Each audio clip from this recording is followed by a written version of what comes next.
عراق سے ایک فتنہ پرست آدمی آیا، وہ حضرت ابو بکر اور حضرت عمر کو برا بھلا کہنے لگا حضرت حسین کے سامنے۔ حضرت حسین نے فرمایا کہ قرآن مجید میں اللہ نے مہاجرین کی تعریف کی، الذین ہاجروا فی سبیل اللہ واخرجوا من دیارہم، صحابہ میں کچھ وہ ہیں جو جنہوں نے ہجرت کی اور اپنے گھروں سے نکالے گئے۔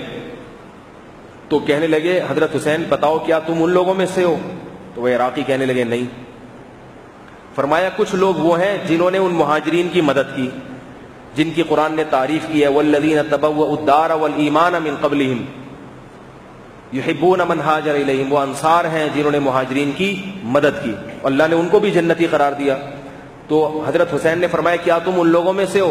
انہوں نے کہا نہیں، ان میں سے بھی نہیں ہے۔ فرمایا تیسرا طبقہ وہ ہے جو بعد میں قیامت تک آئے گا، جن کے بارے میں قرآن کہتا ہے جو بعد میں آتے ہیں وہ کہتے ہیں ربنا اغفر لنا ولاخواننا الذین سبقونا بالایمان، اے اللہ ہم نہ مہاجرین میں سے ہیں نہ ہم انصار میں سے، مگر ہم مہاجرین سے بھی محبت کرتے ہیں، انصار سے بھی محبت کرتے ہیں،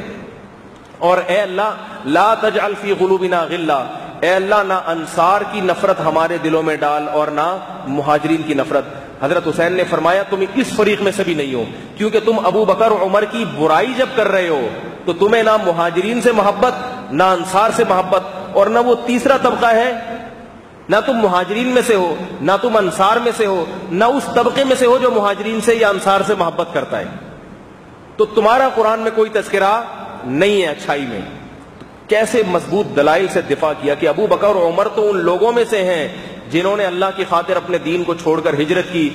اور تم اگر اللہ کی نظر میں کچھ مقام حاصل کرنا چاہتے ہو تو ان مہاجرین سے محبت کرو، ان سے نفرت نہ کرو۔